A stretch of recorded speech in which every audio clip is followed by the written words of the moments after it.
Hoy solamente vamos a estar viendo el versículo 1.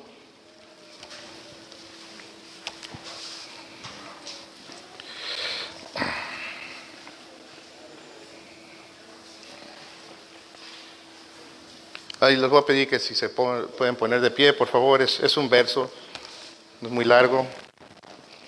Vamos a leerlo y vamos a orar.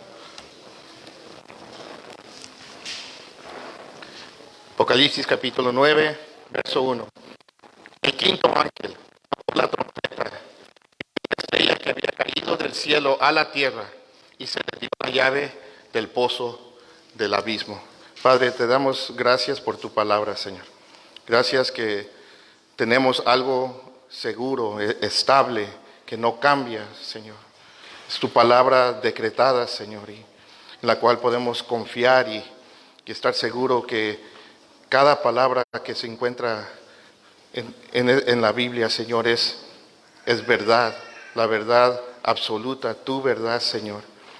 Te damos gracias que nos la has dejado, Señor, y gracias por tu Espíritu Santo que está aquí esta mañana para enseñarnos, para instruirnos, para traer convicción a nuestros corazones de tus verdades, Señor. Y pedimos que bendigas este tiempo y que tu iglesia sea instruida en esta mañana, Señor. Te lo pido, por favor, en el nombre de Cristo. Amén. Pueden tomar su asiento. Pues estamos viendo los eventos futuros de la gran tribulación. Ese tiempo cuando la ira del Cordero está siendo derramada sobre la tierra. Y vimos que en el capítulo 5 Jesús ya tomó el rollo con los 7 sellos de la mano derecha del Padre que está sentado en el trono. Y en el capítulo 6 vimos que Jesús empieza a abrir estos sellos y abrió 6 de estos sellos y vimos que cada sello desata un juicio sobre toda la humanidad. Y el domingo pasado lo vimos desatar el 7º sello. Y esto le dio lugar a que se le dieran 7 trompetas a 7 ángeles. Y cada toque de trompeta vemos que desata un juicio sobre la tierra. Y vimos que las primeras 4 trompetas causaron mucho daño, muchos desastres naturales que causaron la muerte de millones de personas. Y ahí es donde nos encontramos, en medio de toda esta destrucción del mundo, en medio de la ira de Dios derramándose sobre la tierra. Y ahora en el capítulo 9 vemos que se toca la 5ª trompeta. Y se nos dice que Juan ve una estrella que había caído del cielo. Y en el capítulo 8 vimos caer del cielo una estrella literal que se llamaba Ajenjo. Y vimos que esta estrella envenenó los ríos y las fuentes de agua pura de todo el mundo, una tercera parte del agua potable del mundo. Pero esta estrella no es una estrella literal la que vemos aquí en el verso 1 del capítulo 9. Esta no es un objeto, esta estrella es un ángel. Y sabemos que no es una estrella literal porque se nos dice que se le dio una llave. Ahora, en el capítulo 1 vimos que la palabra estrella se usa para referirse a los ángeles. Ahora, hay muchas opiniones de diferentes estudiosos sobre quién es este ángel. Y algunos, como les digo, solamente son opiniones, no hay nada que está basado, y muchas de estas opiniones no están basadas en la palabra de Dios, son opiniones de ellos. Y algunos creen que es un ángel bueno, otros creen que es un ángel malo, otros creen que es el emperador Nerón. ¿Cómo llegaron a esa conclusión? ¿Quién sabe? Otros creen que es la palabra de Dios y otros creen que es Jesús. Pero la mayoría de los estudiosos creen que es Satanás. Ahora, vamos a hablar más de esto en las próximas semanas. Pero se nos dice que a este ángel se le dio las llaves del abismo. Ahora, sea quien sea este ángel, vemos que él no tiene autoridad propia. A él se le dio las llaves del abismo. ¿Y quién le dio las llaves de este abismo? Pues sabemos que Jesús nos dijo en el capítulo 1 que Él tiene las llaves de la muerte y del Hades. Entonces, nuestro Señor Jesús le dio esta llave. Ahora, a este ángel, ya sea Satanás o sea otro ángel, se le dio las llaves del abismo para hacer la voluntad de Dios. Y la voluntad de Dios es que se abra ese pozo del abismo. Ahora, ¿qué es este pozo del abismo? ¿Y dónde está? Bueno, en pocas palabras, este lugar es el infierno, hermanos. En el Antiguo Testamento se le llama por su nombre hebreo, que es el Seol, y en el Nuevo Testamento se le llama por su nombre griego, que es el Hades, y es traducido muchas veces en la Biblia como el infierno, o el sepulcro, o el región de los muertos. Ahora, en el Antiguo Testamento, cuando alguien moría, se iba a ese lugar, al Seol, a la región de los muertos. Pero este lugar está dividido en dos compartimientos. Y todos los que morían creyendo en Dios y las promesas, se iban al seno de Abraham, que también es conocido como el paraíso. Y todos los que morían sin fe en Dios, se iban al otro lado de este compartimento. Hay una imagen que les van a poner ahorita. Ok, esto es para darnos una idea de lo que estamos hablando. Ahora, nuestro Señor Jesús habló de esta división cuando contó la historia de Lázaro y el hombre rico. Se nos dice que Lázaro estaba en el seno de Abraham, que también, como les digo, es conocido como el paraíso. Y el infierno, el hombre rico se encontraba en el infierno, en tormento, en llamas. Y nos dice Jesús que el hombre rico podía ver a Lázaro siendo consolado en el seno de Abraham. Y él le dice a Abraham, le grita a Abraham: Padre Abraham, por favor envía a Lázaro a que refresque mi lengua con agua en su dedo. Y Abraham le respondió: no se puede, porque hay un gran abismo que nos separa. Entonces, este lugar se encuentra en el centro de la tierra. Y este fue el lugar donde nuestro Señor Jesús fue cuando Él murió. Cuando los fariseos le pidieron a Jesús una señal, Jesús les respondió estas palabras. En Mateo 12, 39, 40. Él les dijo: una generación perversa y adúltera demanda señal, y ninguna señal se le dará sino la señal de Jonás el profeta. Porque como estuvo Jonás en el vientre del monstruo marino 3 días y 3 noches, así estará el Hijo del Hombre 3 días y 3 noches en el corazón de la tierra. Y por eso Jesús le dijo al ladrón que murió a un lado de él: este día estarás conmigo en el paraíso. Ahora, cuando Pedro predicó su primer sermón en el día de Pentecostés, y cuando él empieza a hablar sobre la resurrección de nuestro Señor Jesucristo, él cita una profecía que da el rey David en los Salmos. Y él dice lo siguiente: pues tú no abandonarás mi alma en el Hades, ni permitirás que tu santo vea corrupción. Y David estaba profetizando sobre la resurrección de nuestro Señor Jesucristo. Y en su primera carta, Pedro nos dice que cuando Jesús murió y fue al Hades, él proclamó su victoria a los espíritus encarcelados. En 1 Pedro 3, 18 y 19 se nos dice: porque también Cristo murió por los pecados una sola vez, el justo por los injustos, para llevarnos a Dios, muerto en la carne, pero vivificado en el Espíritu.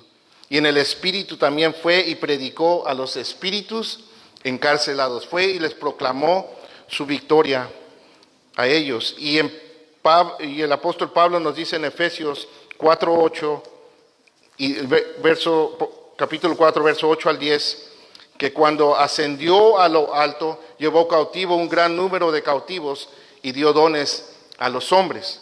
Y sigue diciendo en el verso 9, esta expresión, ascendió, ¿qué significa? Sino que él también había descendido a las profundidades de la tierra. El que descendió es también el mismo que ascendió mucho más arriba de todos los cielos para poder llenarlo todo.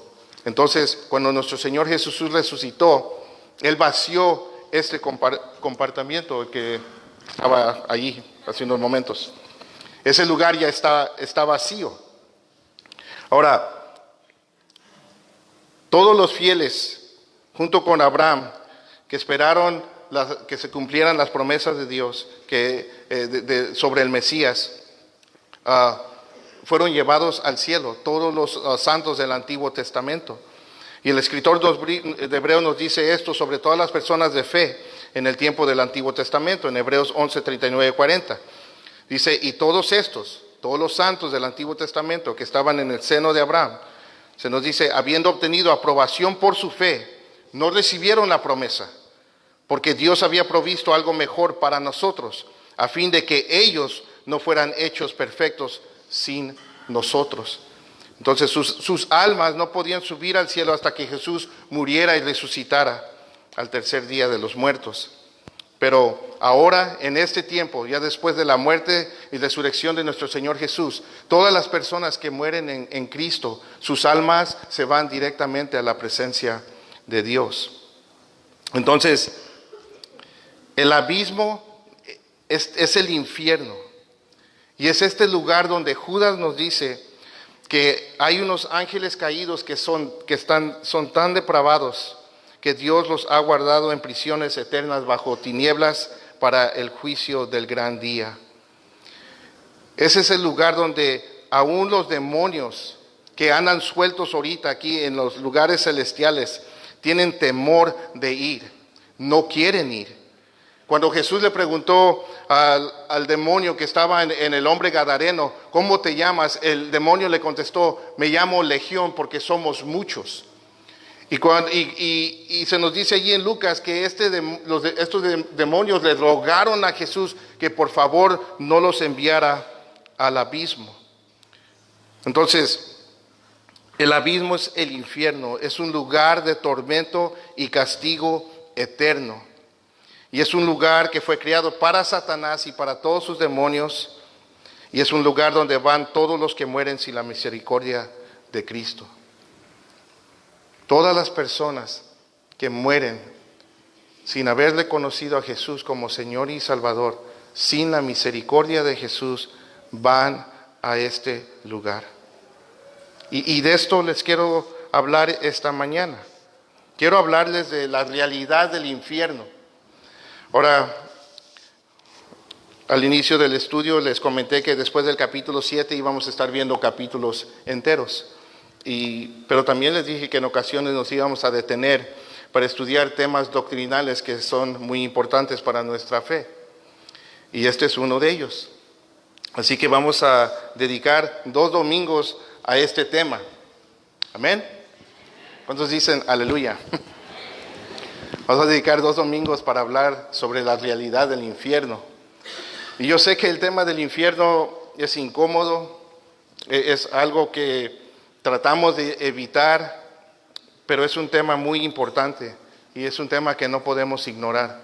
Es algo que la palabra de Dios claramente enseña. Ahora, la doctrina del infierno es la que la gente más cuestiona y ataca en este tiempo. Las personas tienen preguntas. La otra vez que salieron a evangelizar Dora y la hermana, su cuñada Mari, ellos se encontraron con personas que estaban cuestionando la doctrina del infierno. Y entonces aún aquí en nuestra comunidad hay personas que tienen un problema con el infierno. Y nosotros como cristianos tenemos que tener respuestas para las preguntas que las personas están haciendo. Amén. Y tenemos que responderles conforme a lo que la palabra de Dios nos enseña. Entonces, mi intención es equiparlos a ustedes. Ese es mi trabajo, para que puedan responder las preguntas que la gente está haciendo.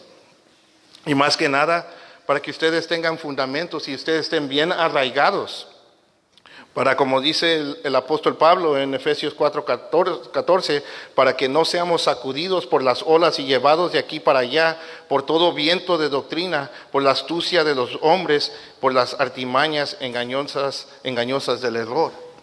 Entonces, ese es mi trabajo como su pastor y hoy quiero hablar sobre este tema que es incómodo y causa mucha controversia. Y si somos honestos, pensar en personas siendo castigadas por toda una eternidad nos perturba a muchas personas.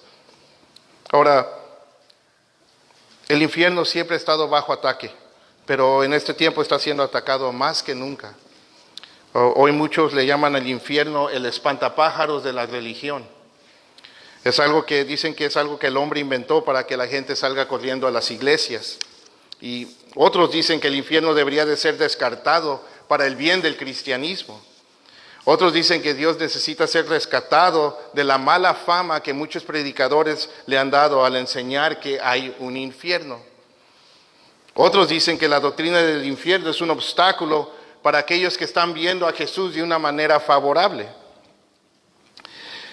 Y la realidad es que a muchas personas se les hace difícil creer que Dios pueda condenar almas al infierno por toda una eternidad. Miren, hay ciertos hombres que voy a estar citando y para que nos demos una idea de qué es lo que está pasando por la mente de muchas personas. Miren, hay un filósofo que él rechaza el cristianismo y rechaza a Jesucristo simplemente por la enseñanza del infierno. No tiene ningún problema con nada más de lo que enseña el cristianismo de la persona de Jesús, más el único problema que él tiene es el infierno. Y él dice lo siguiente sobre Jesús. Dice, yo encuentro un defecto en el carácter moral de Jesús. Dice, y ese defecto es que él creía en el infierno. Yo personalmente no creo que alguien que dice ser verdaderamente compasivo pueda creer en un lugar de castigo eterno. Y son muchas las personas las que piensan así. ¿Y saben lo que estas personas están haciendo? Estas personas están ignorando las cenizas de Sodoma y de Gomorra. Están ignorando todo lo que dice la palabra de Dios sobre el infierno. Ahora, lo que está pasando es que el fuego de la santa ira de Dios está siendo atacado, hermanos. Y lo más triste es que hoy más que nunca está siendo atacado no solamente por fuera, sino también por dentro, por la misma iglesia, dentro de la iglesia. Hay muchos evangélicos en este tiempo, especialmente las nuevas generaciones, que se les hace difícil aceptar que personas no cristianas van a ir al infierno. Especialmente personas supuestamente virtuosas que no son cristianas van a ir al infierno. Tienen un problema con esto. Hay algunos hombres cristianos que han reaccionado con sus emociones a la doctrina del infierno. Muchos predicadores, muchos estudiosos de la palabra de Dios. Y han preferido creer que Dios no va a castigar por toda la eternidad. Y ellos creen que le están haciendo un favor a Dios, contradiciendo lo que dice su palabra. Ellos dicen que Él simplemente los va a destruir por completo, que los va a aniquilar y que van a dejar de existir. Pero eso no es lo que enseña la palabra de Dios. Y otros creen que Dios sería incapaz de enviar a personas al infierno por toda la eternidad.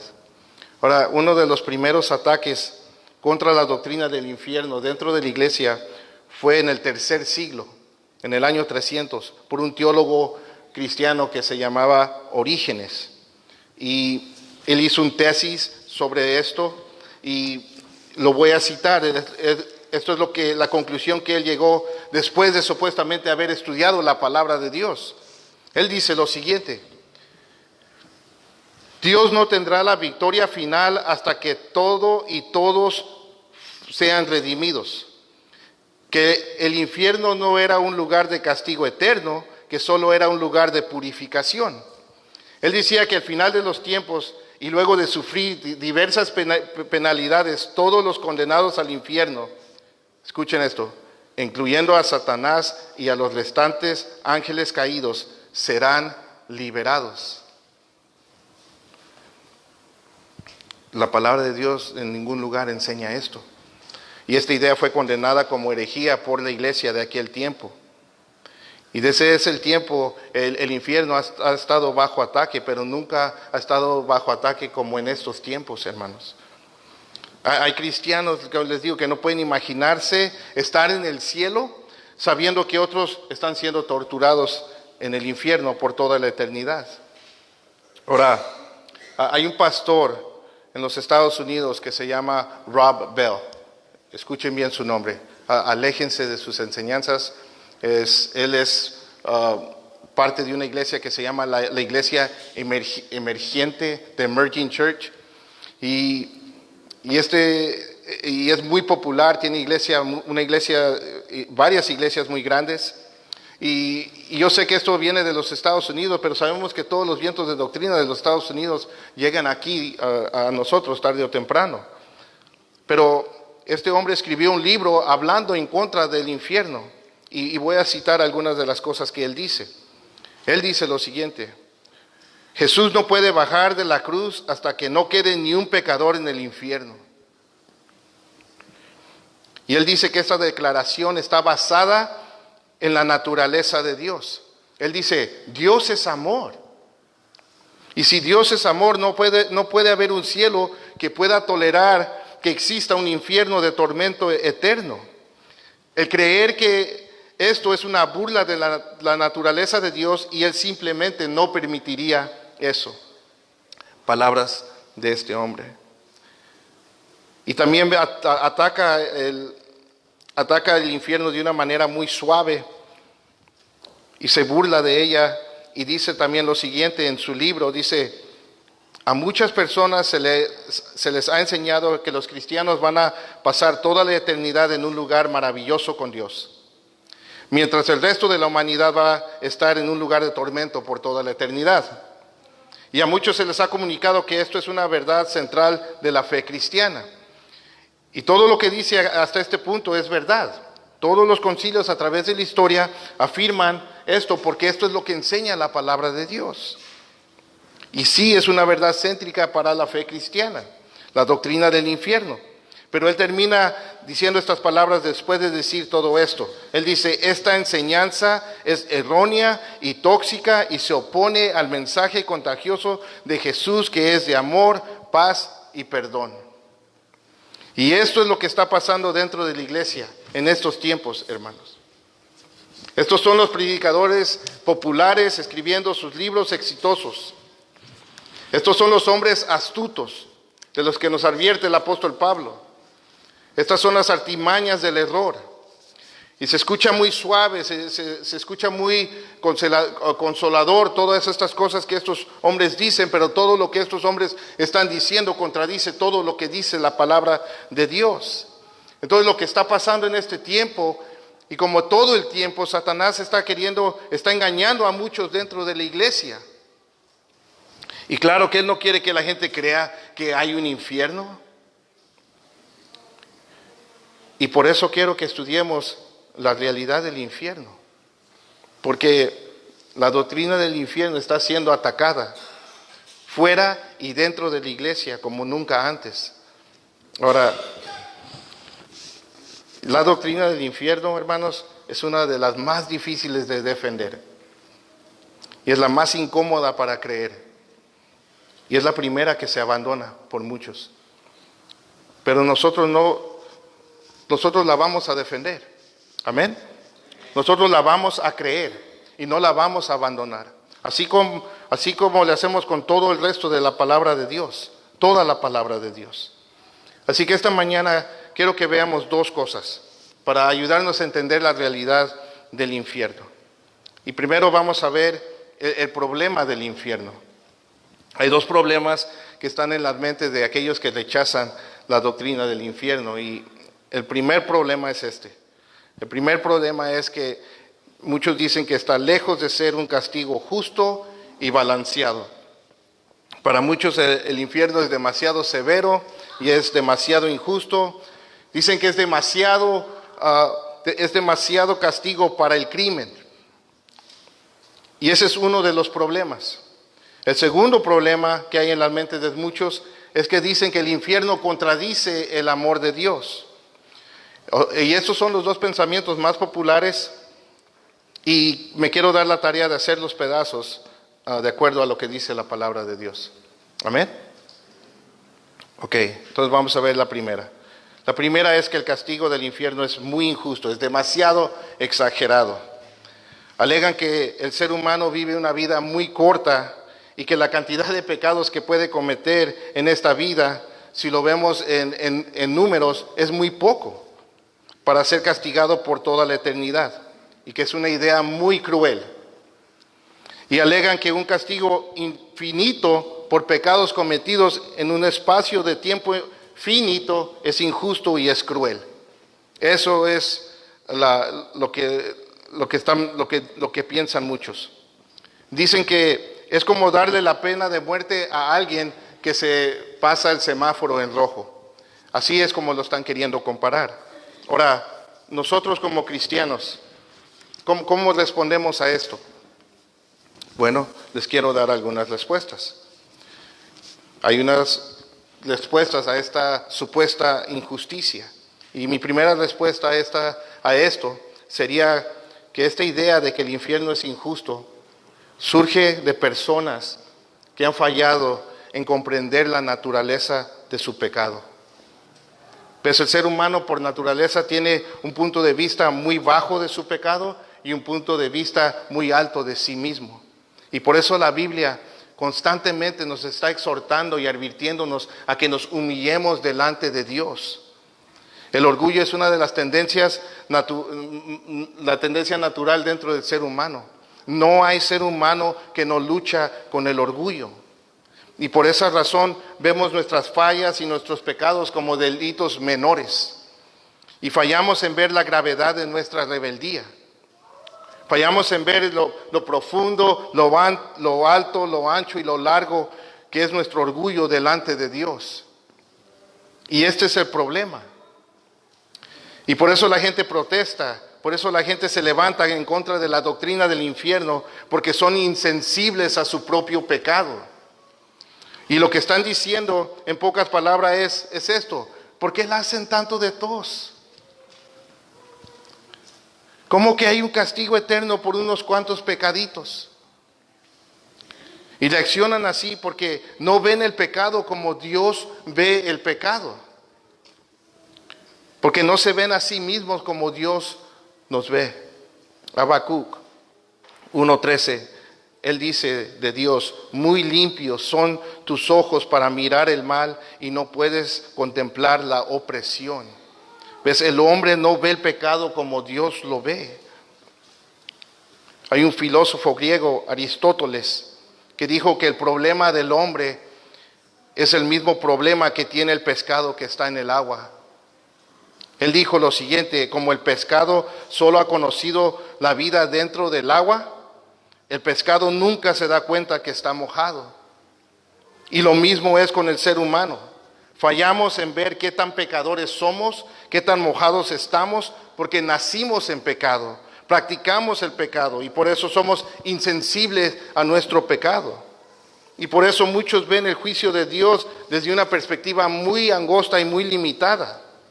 Y se nos olvida que la grandeza de nuestro pecado se determina por la grandeza del Dios que nosotros estamos ofendiendo con nuestro pecado. Todo pecado es gran pecado porque se está pecando contra un gran Dios. Dios es infinitamente santo, Él es infinitamente justo. Y cuando pecamos, pecamos contra Él y estamos pecando en contra de su grandeza. Así que no es injusto, no es exagerado que Dios traiga un castigo eterno a todos los pecadores, a todos aquellos que mueren sin la misericordia de Dios. Ahora, los que dicen que el tiempo de pecar es muy corto para querer castigar por toda la eternidad, es una idea errónea, equivocada de ver las cosas. No podemos medir este tema del castigo del pecado con el tiempo, no se puede. Porque el tiempo que se toma para cometer un crimen no puede ser usado para determinar el castigo. Imagínense si así funcionara la ley aquí. ¿Cuánto tiempo tardaría para que alguien mate a un bebé recién nacido? ¿Un segundo? ¿O cuánto tiempo toma para que una persona con una arma mate 10, 15 personas? Lo puede hacer en un minuto. Entonces, si castigamos a una persona por matar a un bebé recién nacido por un segundo, porque eso fue el tiempo que le tomó para castigarlo, o si castigáramos a una persona por un minuto, porque ese fue el tiempo que le tomó para matar a 10, 15 personas, ¿sería eso justo? Claro que no. Un comentarista dice, ¿no es el tiempo de tu pecado lo que hace que el castigo eterno sea justo? Es lo alto de tu pecado lo que hace que el castigo eterno sea justo. Y otra cosa que tenemos que entender es que el pecador no deja de pecar cuando llega al infierno. ¿Sabían eso? Por lo tanto, ellos siguen y continúan recibiendo la paga de su pecado. Y esto nos debería de ayudar a entender la naturaleza del castigo eterno de Dios en el infierno. Para empezar, porque su pecado es severo. El pecado es cosa seria para Dios, porque están pecando contra un Dios grande. Y como son juzgados como pecadores, por lo tanto no dejan de ser pecadores. Miren, nosotros los cristianos, la palabra de Dios nos dice que el espíritu de los justos son hechos perfectos. Somos salvos para ya no pecar. Ahora, en esta vida sí, aún luchamos con el pecado, pero ya no practicamos el pecado. Pero cuando seamos resucitados, cuando empiecemos a vivir esa vida eterna y recibamos nuestros cuerpos glorificados, nosotros ya no vamos a pecar. No vamos a poder pecar. Pero los incrédulos no, es lo mismo para ellos. Ellos se van al infierno y el juicio de Dios confirma al pecador en su rebelión. Entonces es como cuando alguien muere sin Cristo, ese es su estado por toda la eternidad, nadie lo puede cambiar. Y de la misma manera, cuando alguien muere en Cristo, ese es su estado por toda la eternidad, nada lo puede cambiar. Y cuando los pecadores mueren sin Cristo, en su rebelión contra Dios, su rebelión va a continuar en el infierno. Entonces el infierno es eterno porque la rebelión es eterna. El infierno es un lugar donde el pecador sigue pecando y sigue recibiendo la consecuencia de su pecado. Entonces el infierno los confirma en su pecado.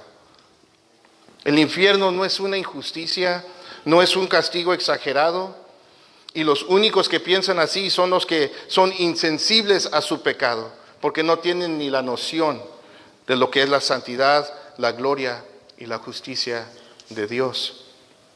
Y tristemente ese es el caso de muchos que profesan ser cristianos. Ahora, el segundo problema en las mentes de muchos es que el infierno contradice el amor de Dios. Ellos dicen que contradice lo que dice 1 de Juan 4:8, donde se nos dice, Dios es amor. Y sí, Dios es amor. Esa es una gran verdad y no la negamos. Es más, estamos agradecidos, súper agradecidos con Dios de que Él es amor. Y nos gozamos en el hecho de que Dios es amor. Amén.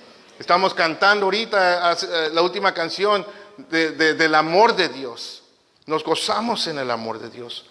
Pero los que dicen que el infierno contradice el amor de Dios son personas que han separado el amor de Dios de sus otros atributos. Y por eso dicen que el infierno contradice lo que dice la palabra de Dios, de que Él es paciente, que Él es lleno de gracia, que Él es misericordioso, que Él perdona. Y ellos dicen que esas verdades no deberían ni permitir la idea del infierno. Ahora, ¿cómo respondemos a este argumento? Bueno, tengo algunas respuestas. Para empezar, no podemos separar el atributo del amor de Dios de sus otros atributos, porque todos sus atributos se relacionan los unos con los otros. Entonces, sí, Dios es amor, pero Él no solamente es amor. Él no es amor de una manera singular. Dios también es santo. Isaías 6, Apocalipsis 4 nos dicen que Él es 3 veces santo. Él es un Dios de santidad. Entonces, no podemos solamente aceptar los atributos de Dios que nos gustan y hacer un lado y ignorar los otros atributos que no nos gustan. Porque si lo hacemos, especialmente con el atributo del amor, vamos a caer en un sentimentalismo hacia Dios. Y eso es lo que pasa con muchas personas. Quieren ver a Dios con solamente el atributo del amor y ven a Dios como si fuera un corazonzote bien grande, como si fuera un osito de peluche. Y esa es una imagen errónea de quién es Dios. Y cuando la gente hace eso, no puede ver la santidad de Dios y el fuego de su ira. Entonces Dios no solo es amor, Él también es justo. La palabra de Dios dice que Él no tendrá al culpable por inocente. Entonces Dios, hermanos, es todo lo que Él dice todo el tiempo. Amén. Él es todo lo que Él dice que es todo el tiempo. Y nosotros tenemos que tener presente todo el tiempo quién Él es. Él es todopoderoso, Él es celoso, misericordioso, Él es compasivo, Él es suficiente, Él es glorioso, Él es fuerte, Él es fiel, Él es justo, Él es santo, es Dios de juicio y es Dios de amor. Y Él es todas estas cosas todo el tiempo. Ahora, los que creen que el infierno contradice el amor de Dios es porque han separado el amor de Dios de sus otros atributos. Ahora, ¿qué otra respuesta podemos dar a este argumento, a este problema que está en la mente de muchas personas? Bueno, la otra respuesta es muy sencilla, hermanos. La otra respuesta sería el Evangelio de nuestro Señor Jesús, la muerte y resurrección de nuestro Señor Jesucristo. Porque allí es donde tú y yo podemos ver el amor de Dios demostrado de una manera suprema en su muerte, en la muerte de Jesús sobre esa cruz. Y quiero pedirles que vayan a 1 de Juan, capítulo 4, versos 7 al 11. Vamos a estar leyendo estos versos. Y vamos a dejar que la Biblia describa la naturaleza del amor de Dios. Allí el apóstol Juan nos dice lo siguiente. Están allí, va a estar en pantalla también, creo. Él dice lo siguiente: amados, amémonos unos a otros, porque el amor es de Dios, y todo el que ama es nacido de Dios y conoce a Dios. El que no ama no conoce a Dios, porque Dios es amor. En esto se manifestó el amor de Dios en nosotros. A ver, ¿cómo? ¿Cómo se manifestó el amor de Dios en nosotros? Juan sigue diciendo, en que Dios ha enviado a su Hijo unigénito al mundo para que vivamos por medio de Él. En esto consiste el amor. ¿En qué consiste el amor, Juan? No en que nosotros hayamos amado a Dios, sino en que Él nos amó a nosotros y envió a su Hijo como propiciación por nuestros pecados.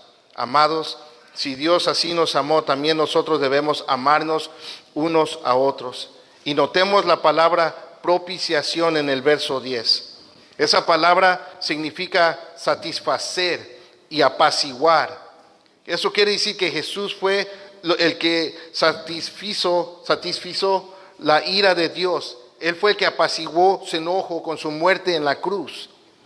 Entonces, el amor de Dios no contradice el juicio de Dios. No contradice el castigo eterno en el infierno.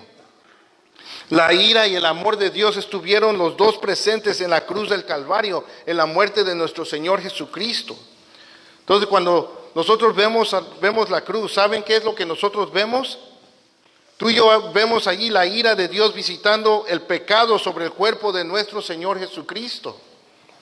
Tu pecado, mi pecado y el pecado de todo el mundo. Visitó a aquel que no tenía culpa, el que es puro y sin pecado, el Cordero de Dios. Él tomó nuestro lugar. Y eso es lo que pasó en la cruz del Calvario. Entonces la cruz del Calvario nos deja muy claro que la ira de Dios no contradice el amor de Dios. No hay nada que nos deja más claro el amor de Dios que su ira por el pecado, hermanos. El castigo de nuestro pecado cayó sobre Cristo porque Él no nos quiere visitar con su ira. Y por eso el Evangelio, las buenas noticias son que todo aquel que se arrepiente de su pecado y pone su fe en Jesús, no va a ir al infierno. Y eso, mis hermanos, es amor. Es verdadero amor. El amor de Dios. Y por eso el apóstol Pablo dice en Romanos 8:1, ahora pues ninguna condenación hay para los que están en Cristo Jesús. La ira y el amor de Dios estuvieron presentes en la cruz del Calvario, hermanos. Y eso es lo que podemos responder a todos aquellos que digan que el infierno contradice el amor de Dios. No podemos separar sus atributos. Él es todo lo que Él dice que es todo el tiempo. Ahora, otra realidad del infierno es que Jesús creía en el infierno.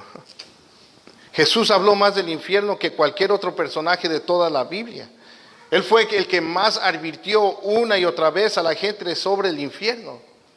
De sus 3 años de ministerio, lo que vemos en los 4 evangelios, sí vemos a Jesús predicando sobre el reino de Dios, el reino de los cielos. Pero también lo vemos allí advirtiendo una y otra vez sobre el infierno. Y Él habló más del infierno que del cielo. En el Sermón del Monte, vamos a leer algunos versículos porque son demasiados. Él allí advierte al hombre enojón. En Mateo 5, 21, 22, Él dice, ustedes han oído que se dijo a los antepasados, no matarás, y cualquiera que cometa homicidio será culpable ante la corte. Pero yo les digo que todo aquel que está enojado con su hermano será culpable ante la corte, y cualquiera que diga insensato a su hermano será culpable ante la corte suprema, y cualquiera que diga idiota será merecedor del infierno de fuego. También advirtió a los adúlteros en Mateo 5, 27 al 30. Él dijo, ustedes han oído que se dijo, no cometerás adulterio. Pero yo les digo que todo el que mire a una mujer para codiciarla, ya cometió adulterio con ella en su corazón. Y nos advierte, dice, si tu ojo derecho te hace pecar, arráncalo y tíralo, porque te es mejor que se pierda uno de tus miembros y no que todo tu cuerpo sea arrojado al infierno. Y si tu mano derecha te hace pecar, córtatela y tírala, porque te es mejor que se pierda uno de tus miembros y no que todo tu cuerpo vaya al infierno. Y Él termina el Sermón del Monte hablando de 2 puertas y 2 caminos, donde Él dice, entren por la puerta estrecha, porque ancha es la puerta y amplia es la senda que lleva a la perdición, y muchos son los que entran por ella. Pero estrecha es la puerta y angosta la senda que lleva a la vida, y pocos son los que la hallan. En Mateo capítulo 10, ahí Jesús está advirtiendo a los discípulos. Les dice, los van a echar a la cárcel, los van a azotar, los van a matar. Y luego les da estas palabras de aliento a ellos en Mateo 10, 28. Y Él les dice, pero no teman a los que matan el cuerpo. Pero no pueden matar el alma, más bien teman a aquel que puede hacer perecer tanto el alma como el cuerpo en el infierno. En Mateo 25, cuando Jesús juzga a las naciones, Él dice de los borregos lo siguiente, en verso 41, entonces dirá también a los de su izquierda, apártense de mí, malditos, el fuego eterno que ha sido preparado para el diablo y sus ángeles. Y en el verso 46 Él dice, estos irán al castigo eterno. Cuando Jesús contó la historia de Lázaro y el hombre rico, Él estaba advirtiendo a las multitudes sobre el infierno. No hubo nadie que advirtió más sobre el infierno o que habló más del infierno que nuestro Señor Jesucristo.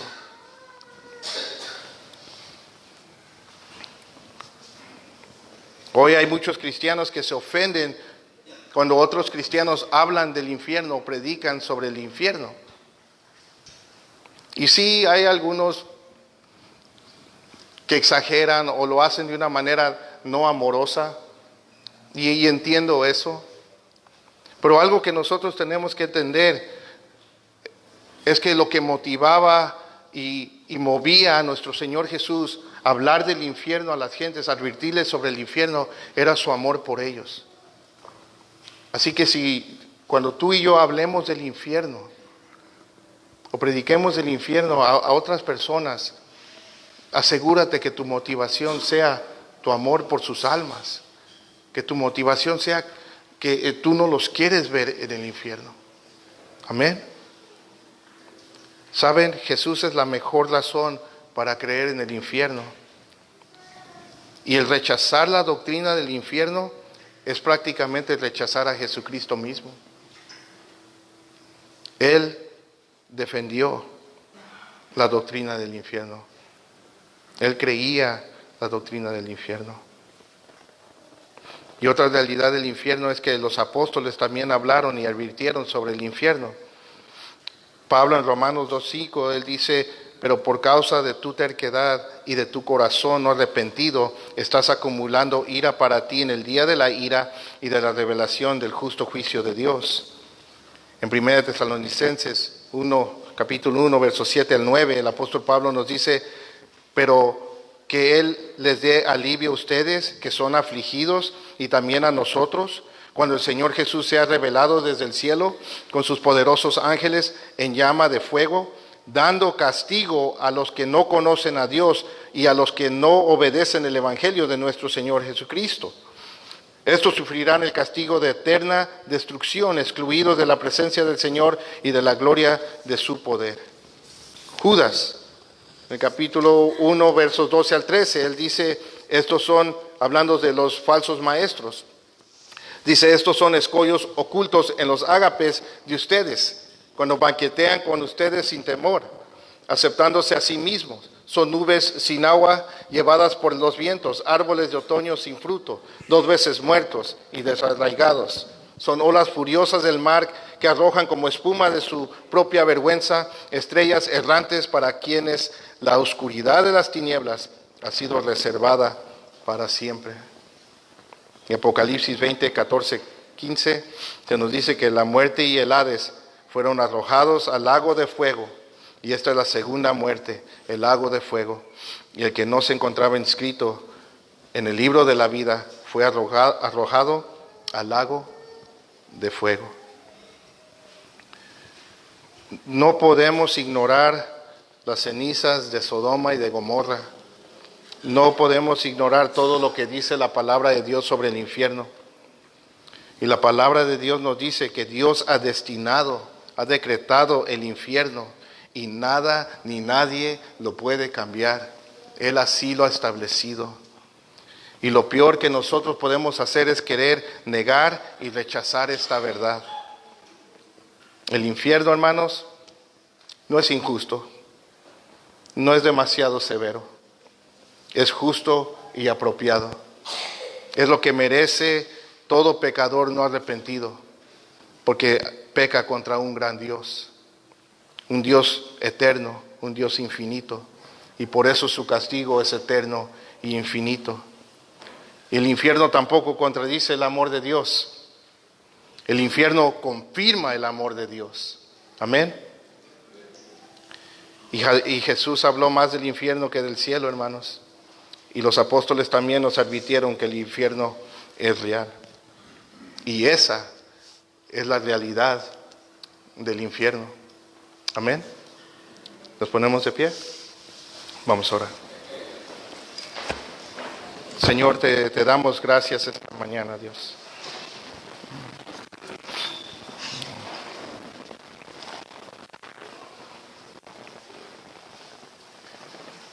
Gracias por rescatarnos de las llamas del infierno, Señor. Gracias por salvarnos de este castigo eterno. Gracias, Dios. Gracias que Jesús tomó nuestro lugar.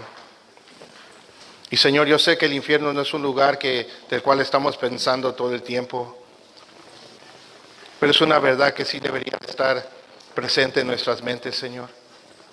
Primeramente para provocar gratitud en nuestros corazones, Dios. ¿Cómo no darte gracias, Dios? ¿Cómo no darte gracias por descartarnos de un lugar tan horrible? ¿Cómo no va a haber gratitud en nuestros corazones, Dios? Pero también es algo que debe estar presente en nuestras mentes al mirar a todas las personas que no te conocen, Señor.